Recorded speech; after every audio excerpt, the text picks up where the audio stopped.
बिस्मिल्लाहिर्रहमानिर्रहीम। I am राजा जुनैद। इससे previous lectures के अंदर हम लोगों ने गाज़ेस लॉ को डिस्कस किया था, ठीक है। और गाज़ेस लॉ ने हम लोगों को इलेक्ट्रिक फ्लक्स के बारे में कुछ चीज़ें बताई थी। यानी कि आप लोगों के पास अगर कोई सरफेस है तो उसके अंदर जो इलेक्ट्रिक फ्लक्स फाई की वैल्यू है वो हमें उसने बताई थी कि इलेक्ट्रिक फ्लक्स की वैल्यू क्या होती है। और फिर हम लोगों ने जब उसका गाज़ेस लॉ का रिजल्ट निकाला था तो हम लोगों के पास रिजल्ट क्या आया था कि phi is equal to Q divided by epsilon naught. यानी कि अगर कहीं से भी कोई सरफेस है उसके अंदर से जितना इलेक्ट्रिक फ्लक्स भी है वो इक्वल होता है उस सरफेस के अंदर जो चार्ज मौजूद है उसके मैग्नीट्यूड के डिवाइडेड बाय जो परमिटिविटी है उस मीडिया की उसके। तो अब ये चीजें तो ऑलरेडी इलेक्ट्रिक फ्लक्स के हवाले से या गाज़ेस लॉ को देख के हम लोग डिस्कस कर चुके थे। इसकी एप्लीकेशन में से जो एप्लीकेशन डिस्कस हो चुकी थी वो पहली एप्लीकेशन थी जो थी इंटेंसिटी के बारे में, ठीक है। और इंटेंसिटी के अंदर हम लोगों ने ये चीज डिस्कस की थी कि इंटेंसिटी जो है वो इनसाइड हॉलो चार्ज जो स्फेरिकल शेल है उसके अंदर क्या होगी। यानी कि अगर उसका हम लोग कहें तो intensity of field inside a hollow charge sphere, तो वो हम लोगों ने स्फीयर के अंदर इंटेंसिटी को मालूम किया था और किस चीज को यूज करते हुए गाज़ेस लॉ को। फिर उसके साथ आप लोगों ने दूसरी चीज जो देखी थी वो ये देखा था कि location of excess charge on the conductor, यानी कि लोकेशन भी बता रहा था, location of excess charge on surface, यानी कि कोई सरफेस है उसके ऊपर एक्सेस चार्ज की लोकेशन भी बता रहा था। आज जो है वो हम लोग इसी की एक और एप्लीकेशन पढ़ने वाले हैं गाज़ेस लॉ की, और वो है हमारे पास electric field intensity due to an infinite sheet of charge. यानी कि अगर हमारे पास इनफाइनाइट शीट ऑफ चार्ज हो तो उस टाइम पे हम लोगों ने उसकी देखना है वहां पे कि इलेक्ट्रिक फील्ड इंटेंसिटी कितनी बनती है और हम लोग गाज़ेस लॉ को यूज करके कैसे उसको मालूम कर सकते हैं। तो आइए चलते हैं डायरेक्ट अपने टॉपिक की तरफ तो और उसे बाकायदा तौर से समझने की कोशिश करते हैं। Electric field intensity due to an infinite sheet of charge, यानी कि हम लोग यहां पे एक बहुत बड़ी इनफाइनाइट शीट कंसिडर करने वाले हैं जिसके ऊपर चार्जेस मौजूद हैं। तो कंसिडर करते हैं कि ये जो हमारे पास यहाँ पे ये शीट बनी हुई है इसके ऊपर ये पॉजिटिव चार्जेस मौजूद हैं बहुत सारे, और ये इनफाइनाइट शीट है। यहाँ पे तो मैंने लिमिटेड सी बनाई है मगर आप लोग ये कंसिडर करें कि ये इनफाइनाइटली फैली हुई है हर डायमेंशन में, यानी कि इस तरफ भी और यहाँ ऊपर वाली साइड भी हर तरफ ये फैली हुई है। अब इसके अंदर हम लोग एक गाज़ियन सरफेस कंसिडर कर रहे हैं, ठीक है। गाज़ियन सरफेस एक इमेजिनरी सरफेस होती है, ठीक है, वो हम लोग यहाँ पे इसके अंदर कंसिडर कर रहे हैं। तो वो गाज़ियन सरफेस ये एक सिलेंडर है, ये वाला, ठीक है, ठीक है, ये एक सिलेंड्रिकल सरफेस है। अब इस सरफेस के कुछ फेसेस बन रहे हैं, ठीक है, और उन फेसेस को हम लोग कुछ नाम दे देते हैं या उसके मुताबिक हम लोग जो नाम दिए हुए हैं उनके मुताबिक ही, क्योंकि फ्लक्स निकालने वाले हैं तो लिहाजा इस लिए मैं इनको एक स्पेसिफिक कोई ना कोई नाम दे देता हूं। अब ये देखें यहां पे ये वाला जो फेस है, ठीक है, ये वाला, इसको मैंने नाम दिया हुआ है पी का, इधर इसको नाम दे देते हैं P1 का, और ये जो कर्व सरफेस है इसकी, इस तरह ये जो कर्व सरफेस है सिलेंडर की, ये वाली, ये जिसको मैं अभी ये ऐसे लाइनें लगा रहा हूं, ये वाली जो कर्व सरफेस है इसको नाम दे देते हम P2। तो क्या हो गया P1 P1 एंड P2। तो तीन सरफेसेस हैं हमारे पास। इन तीनों सरफेसेस के ऊपर हम लोग देखेंगे, या ये जो सरफेस हम लोगों ने सिलेंड्रिकल कंसिडर की है इसके इन तीनों फेसेस पे देखेंगे कि हमारे पास फ्लक्स क्या आ रहा है। सबसे पहले रिकॉल करते हैं कि गाज़ेस लॉ हमें क्या बता रहा था। वो हमें बता रहा था flux is equal to Q divided by epsilon naught, और ये इसको नाम दे देते हैं क्वेश्चन नंबर 1 का। ये ऑलरेडी गाज़ेस लॉ में हम लोग इस चीज को देख चुके हैं। हमें पता है कि गाज़ेस लॉ जो है वो फ्लक्स के बारे में हमें ये बताता है कि किसी भी सरफेस के अंदर से जो फ्लक्स होता है वो जो चार्ज का मैग्नीट्यूड है डिवाइडेड बाय जो परमिटिविटी है, फ्री स्पेस है या कोई और मीडिया मौजूद है तो वो रिलेटिव परमिटिविटी यहां पे आ जाएगी। अब बात करते हैं यहां पे जो इंपॉर्टेंट चीज है वो एक आती है जिसे हम लोग बोलते हैं surface charge density. Surface charge density. अब ये सरफेस चार्ज डेंसिटी क्या है, इस चीज को जरा देख लेते हैं। तो मैं आसान से अल्फाज में समझाता हूं। आप लोगों के पास कोई भी सरफेस है, फॉर एग्जांपल यहां पे मैं एक सरफेस बना लेता हूं ऐसे, ये मेरे पास कोई भी सरफेस है, ठीक है। अब इस सरफेस के ऊपर मेरे पास जो चार्जेस मौजूद हैं, ठीक है, इस सरफेस के ऊपर मेरे पास जो चार्जेस मौजूद हैं, तो जाहिर सी बात है ये जो सरफेस है इसका एक सर्टेन एरिया होगा ना, ए, और इसके ऊपर जो अमाउंट ऑफ चार्जेस मौजूद होंगे वो क्या होंगे, क्यू। मैं यहां पे लिख लेता हूं क्यू। अब ये जो क्यू बाय ए की रेशो है, इसको हम लोग नाम देते हैं सरफेस चार्ज डेंसिटी का। यानी कि दूसरे अल्फाज में मैं ये बोलूं तो ऐसे होगा कि आप लोगों के पास एक एरिया के अंदर कितने अमाउंट ऑफ चार्जेस मौजूद हैं। तो सरफेस चार्ज डेंसिटी को हम लोग सिग्मा से रिप्रेजेंट करते हैं। तो सिग्मा हमारे पास इक्वल होता है क्यू डिवाइडेड बाय ए। तो जाहिर सी बात है, अगर ये क्यू बाय ए रेशो जो है, ये क्यू बाय ए रेशो जो है, ये अगर ग्रेटर देन 1 है तो इसका मतलब है उस एरिया के ऊपर चार्जेस की मिकदार ज्यादा है। और अगर यही क्यू बाय ए की वैल्यू, ये जो रेशो है, ये अगर लेस देन 1 है तो इसका मतलब है उस एरिया के ऊपर जो अमाउंट ऑफ क्यू या चार्जेस मौजूद हैं उनकी तादाद कम है। तो इससे हमें डेंसिटी पता लगती है कि वो आया वहां पे चार्ज ज्यादा है या चार्ज कम है। अब आते हैं नेक्स्ट चीज पे कि सरफेस चार्ज डेंसिटी को हम लोग यहां पे कैसे इस्तेमाल करने वाले हैं। तो हम लोगों ने क्या लिखा, हम लोगों ने लिखा sigma is equal to Q divided by A. अगर ए को मैं इधर मल्टीप्लाई कर दूं तो मेरे पास यही इक्वेशन जो है वो इस तरह ट्रांसफॉर्म हो जाएगी। मेरे पास हो जाएगा Q is equal to sigma into A. अब जरा इक्वेशन नंबर ए को देखें। इक्वेशन ए के अंदर यहां पे क्यू की वैल्यू है और इस इक्वेशन को मैं कह देता हूं इक्वेशन बी। अब हम लोगों ने क्या करना है, मैं लिख लेता हूं put equation B in equation A. तो बी को उठा के ए में पुट करते हैं, यानी कि क्यू की जगह पे रिप्लेस कर लेंगे। जब रिप्लेस करेंगे तो phi will be equal to sigma A divided by epsilon naught, और इसको नाम दे देते हैं इक्वेशन नंबर सी का। तो लिहाजा हम लोगों ने इसी गॉसेस लॉ को ट्रांसफॉर्म किया है किस चीज के अंदर, हम लोगों ने उसके अंदर फार्मूला पुट कर लिया है सरफेस चार्ज डेंसिटी वाला। तो हम लोगों ने उस चार्ज को रिप्लेस कर लिया यहां पे। अब आते हैं, इस इक्वेशन को हम लोग यहीं पे छोड़ते हैं। अब आते हैं हम लोग उसकी तरफ कि जो मुख्तलिफ सरफेसेस हमारे पास यहां पे बन रही हैं, हमने उनको कैसे, उनके ऊपर फ्लक्स की वैल्यू मालूम करनी है। तो ये रही मेरे पास डायग्राम। सबसे पहले यहां पे ये देखें पॉजिटिव चार्ज है, तो हमेशा पॉजिटिव चार्ज से अवे आप लोगों के पास इलेक्ट्रिक फील्ड की डायरेक्शन होती है। तो इलेक्ट्रिक फील्ड की डायरेक्शन यहां पे इस तरफ है। अगर हम लोग इस तरफ से ऑब्जर्व कर रहे हैं, यानी कि टुवर्ड द राइट की तरफ से हम लोग ऑब्जर्व कर रहे हैं, तो हमारे पास ये। तो अब अगर P के ऊपर आप लोग देखें तो P की डायरेक्शन भी यही है, एरिया की डायरेक्शन, और इलेक्ट्रिक फील्ड की भी डायरेक्शन ये है, यानी कि इलेक्ट्रिक फील्ड लाइन यहां से पास होंगी।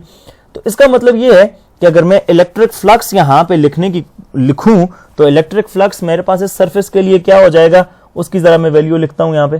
तो क्योंकि हम लोग सरफेस P के लिए कर रहे हैं ना, इस सरफेस P के लिए, तो यहां पे मैं लिख लेता हूं इस जगह पे, यहां पे। तो ये हो जाएगा phi P will be equal to E dot A. तो डॉट प्रोडक्ट है तो ये हो जाएगा phi P will be equal to E A cos of theta. अब यहां पे हम लोगों ने थीटा देखना हो, थीटा किसके, एरिया की डायरेक्शन जो नॉर्मल है एरिया का उसके, और इलेक्ट्रिक फील्ड के। तो दोनों की जरा डायरेक्शन को देखते हैं। अब ये देखें इस एरिया के यहां पे डायरेक्शन किस तरफ है, ये यहां से राइट की तरफ, और इसी तरह जो इलेक्ट्रिक फील्ड है उसकी डायरेक्शन भी राइट की तरफ है। तो दोनों एक दूसरे के पैरेलल हैं, और जब भी दो वेक्टर एक दूसरे के पैरेलल होते हैं तो उनके दरमियान एंगल आप लोगों के पास क्या होता है, जीरो।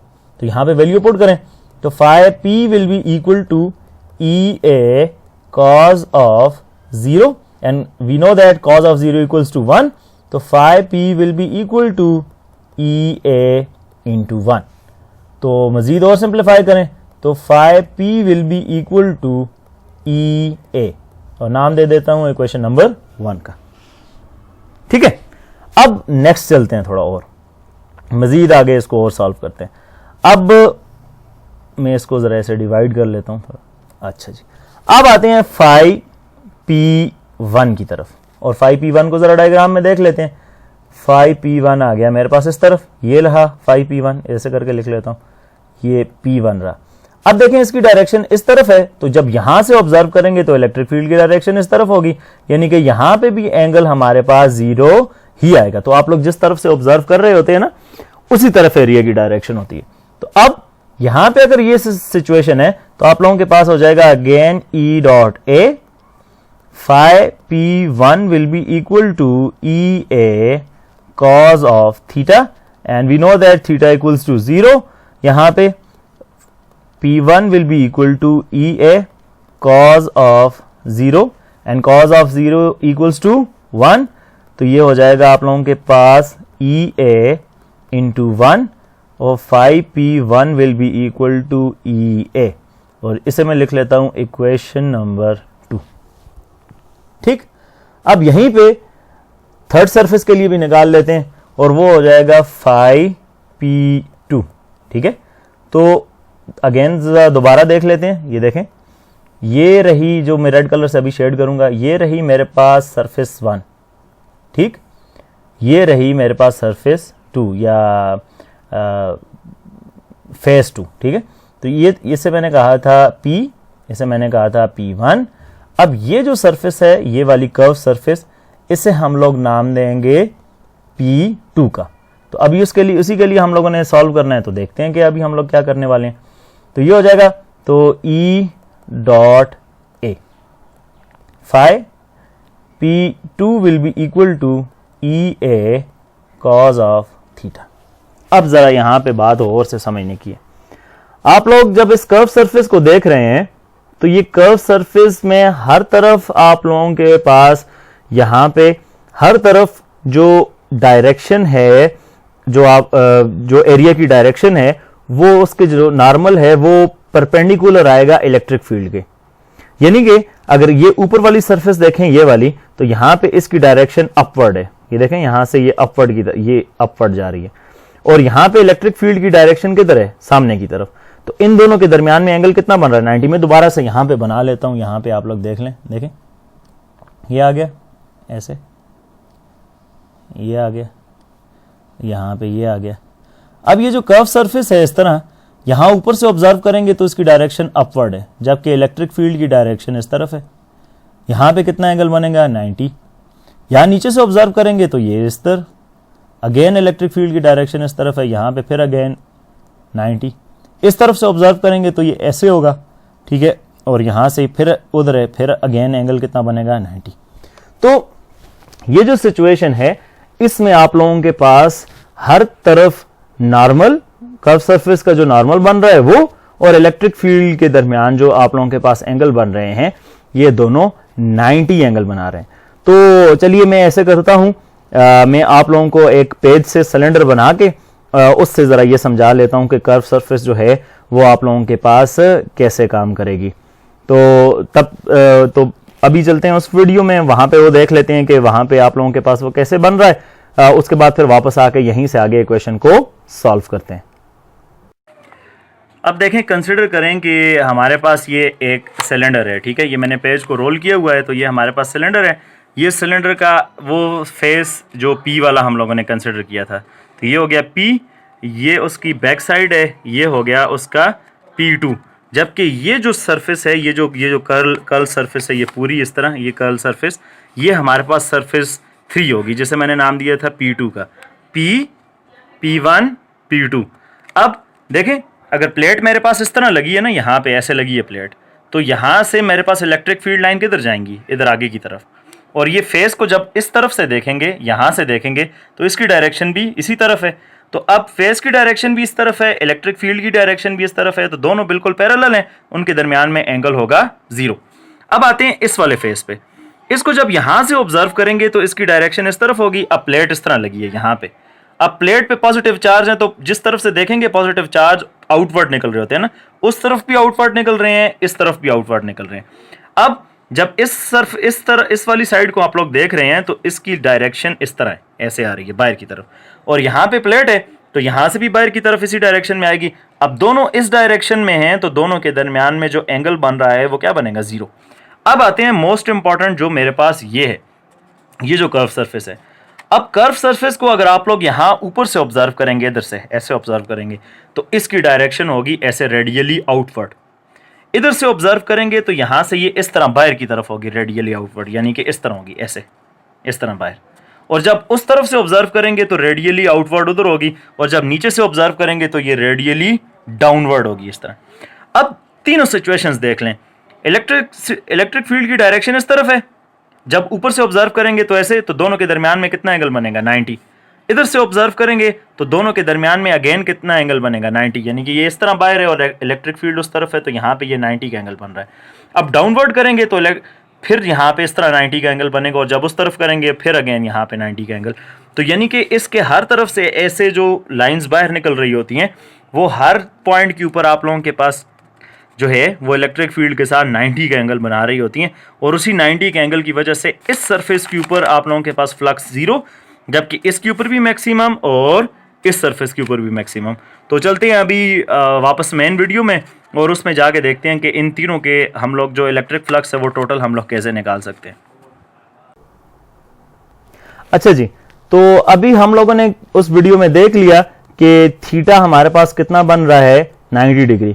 तो अगर यहां पे हम लोग पुट करें तो ये हमारे पास हो जाएगा ई ए कॉज ऑफ 90, और हमें पता है कॉज ऑफ 90 किसके इक्वल होता है, 0 के। तो ये हो जाएगा E A into 0 and everything will become 0। तो ये 0 हो जाएगा, ये सारा 0। इसको नाम दे देंगे इक्वेशन नंबर 3 का।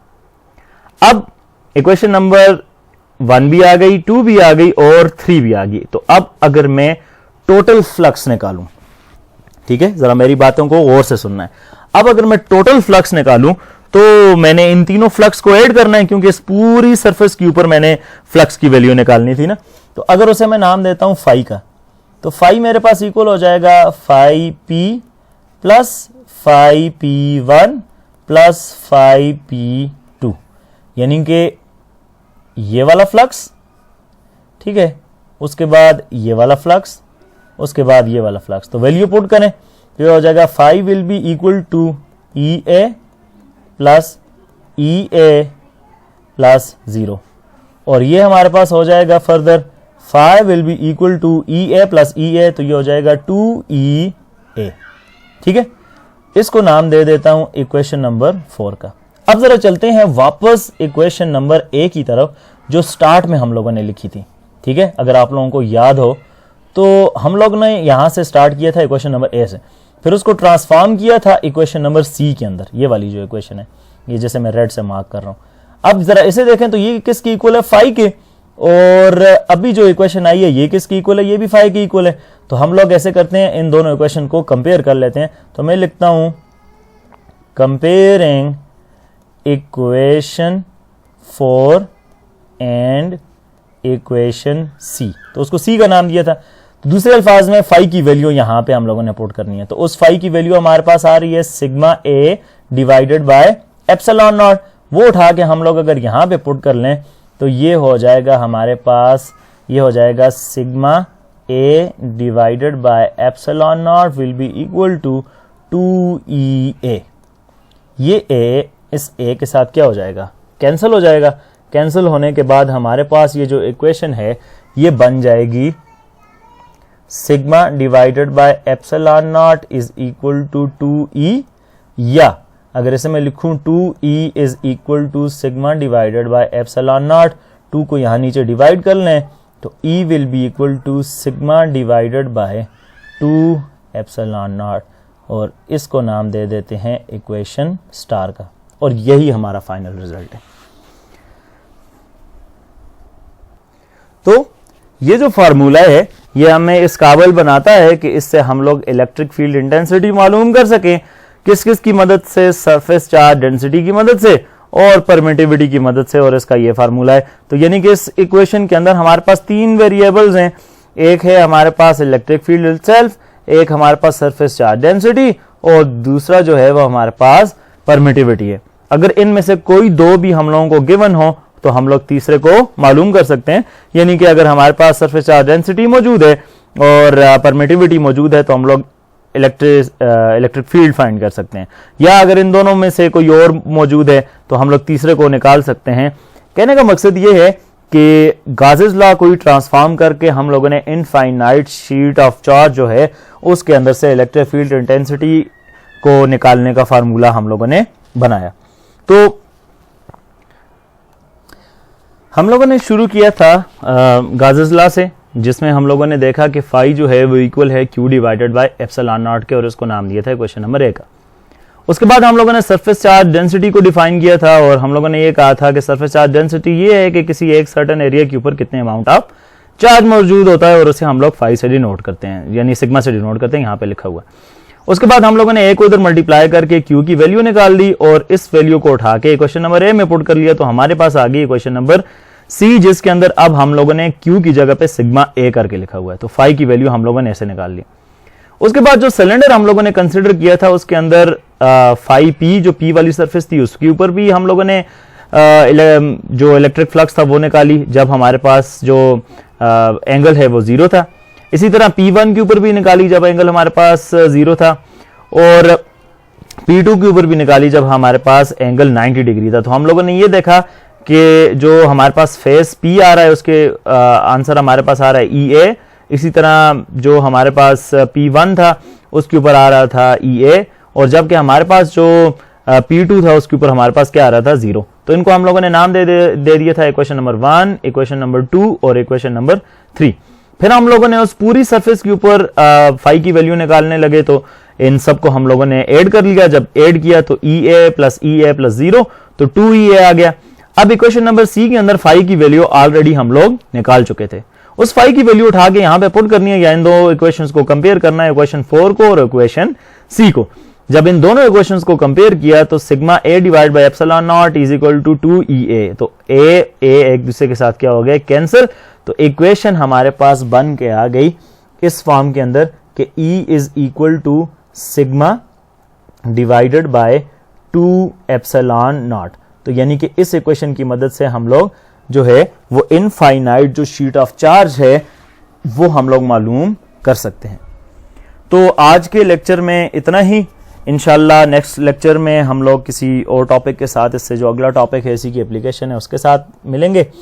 तब तक के लिए अल्लाह हाफिज।